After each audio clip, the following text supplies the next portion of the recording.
Okay, so I'm here to talk about food, but probably in a different way than you've heard about it before. So let me begin. Food. Food is fuel. Food fuels me. How many people would agree with that? This is not a trick question. Food fuels you. Right, if you participated in the energy break we just had, you would have probably had something to eat. Okay, but how many of you have actually thought about how much fuel goes into food? How much fuel does it take to get food on your plate? So according to American author and food activist Michael Pollan, it's 10 calories of fossil fuel for every 1 calorie of food. 10 calories of fossil fuel, 1 calorie of food. In Canada, that statistic is probably much higher because, of course, we have longer distances to travel, we have a shorter growing season, and we have more imports of food. So this is not sustainable. But I'm getting ahead of myself, so I want to go back to the beginning. Hello, I'm Alison Thompson, and I'm a recovering chemical engineer. I am. After graduating from McGill University with 2 chemical engineering degrees, I made my school super proud because I moved into the energy industry. And in the 1990s and even in the 2000s, the word energy was more of a euphemism for hydrocarbon or fossil fuel or even oil. And I did it all. I worked for a coal power-fired company. I worked for an oil sands company. I worked for a conventional oil and gas company. I even earned a full-time Queen's MBA. I mean, I was doing all that. And I was growing frustrated, though, in my job. Because, again, thinking about, maybe not I'm recovering. Maybe I'm reformed now, a reformed chemical engineer. Because I think I use my chemical engineering now for good purposes or for better purposes than I was before. But I was really growing frustrated in my employment that there are technologies that are available to companies and they weren't adopting them. Or if they were adopting them, they were doing it very slowly and they were actually causing more harm to the environment than they really needed to. And I thought, like, this is not what we're able to do, what we're capable of doing. And so in 2006, I had my first professional epiphany, and I started to redefine the word energy. And so for me, energy now is alternate energy. It's green energy, it's sustainable energy, it's renewable energy. And the real awakening, the epiphany, was that I think we're being a little bit misled because renewable energy can provide all the same things that we have right now that we've grown accustomed to with the convenience of energy. But it can also provide great social good. It provides those skilled jobs. It provides, obviously, benefits to the environment. It's everything that maybe we can aspire to. But as opposed to aspiring to it, we could have it right now if we wanted to. So in 2009, I left the oil patch and I started to work in the renewable energy business full-time. And so I do a lot of these kind of awareness presentations to people just to build their confidence up, to give them more information about the choices. But then that feeling happened again. I started to feel a little bit frustrated, a little bit, why aren't things working fast enough? And the industry has made great strides, especially around renewable power. So Canada has a lot of renewable power if you also count hydropower as renewable. But we've really not yet touched the surface when we're talking about electrification of cars or certainly renewable heat. So heat from a renewable source is available to us as well. And so that's when I had my second epiphany. As opposed to standing up here and always being a teacher, I would be a role model. I would do these projects myself. But large renewable energy projects, especially power, are quite hard. And so my company, Borealis, GeoPower, we decided to go small, but in the most impactful way we could. And so we're using renewable energy, which is heat. We keep it as heat. We don't convert it into anything, but we use that heat to create a food product. And this is what our dream is and what we're trying to infuse Canadians with, that they know that they have a choice. And so we want to take the idea of organic farming. So who eats organic food on a regular basis?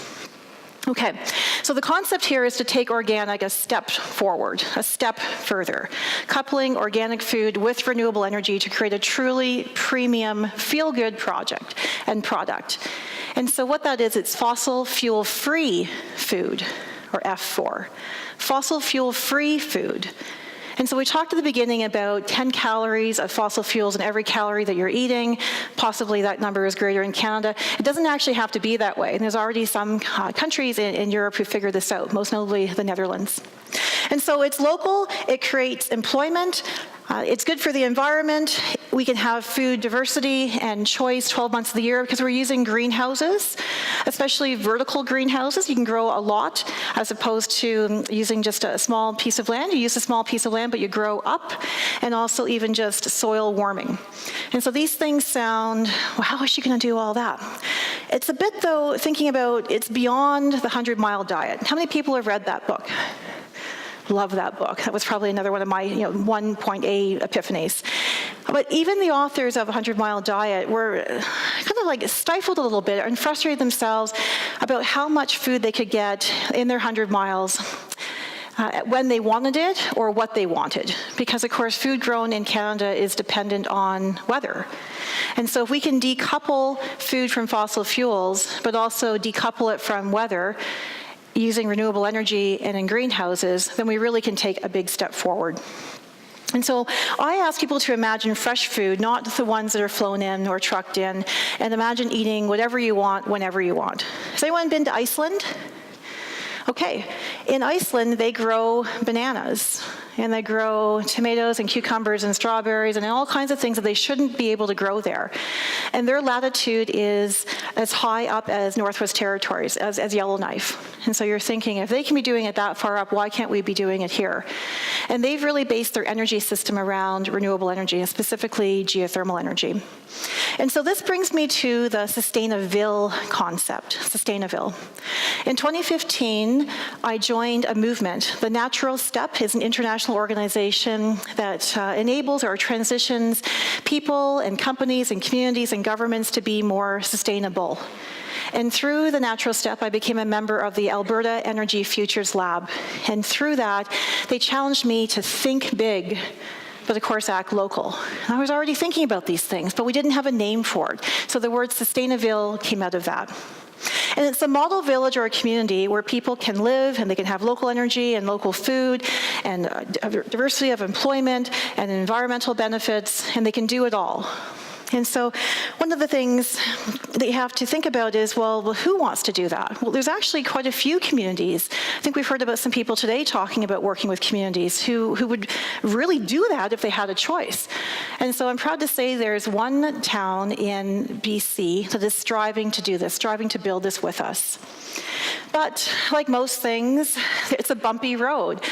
In our country and in our province, there's regulations and actual laws that need to be changed in order to accommodate a project like this. And you think, what? That sounds like so benign. That sounds like it should be easier to do. But in fact, it's not. At the federal and provincial level, we have just not set up our energy system to include renewables and to be able to facilitate projects like this. So as much as I speak about what's possible, I also put the other hat on every day and have to work to change the rules. And that's a bit more than I kind of agreed to when I did my chemical engineering degree. And so I certainly want to make that easier for those who come after us. And so there's also the education of the system, explaining to people what geothermal is, what renewable energy is. There are customers to find who are being, would be prepared to pay a premium price, or at least value the premium price, and maybe want to market that product. We've been fortunate that we have found a joint venture partner, Athena Farm Holdings. They're out of BC, and their customers already include people like Whole Foods and Urban Fare and Community Natural Foods. There's also investors that we need to find. We need to find investors who don't mind being first for the right reason. It's never easy being first, but when the reason is compelling enough, we're finding that those people may come to us more naturally, like a magnet, but we need to get the word out even more. And so then once these greenhouses are built, we can start to see what we hope are positive changes in the community with respect to maybe health, living a little bit closer to the land, maybe getting your fingers dirty, your hands dirty, maybe working in a community greenhouse, having that connection between food, energy, fuel, health. These are all things that we can do a better job at in Canada, and it's possible. So we think this is a healthier alternative to the status quo.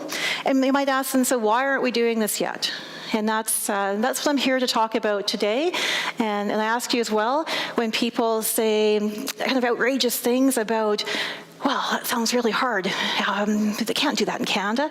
Push back and say, well, we can do that in Canada. You just haven't been given maybe the full information yet, or the governments aren't yet on board with understanding that they could be facilitating projects like this. And I'd like to be a role model again, not just a teacher, and show people it can be done.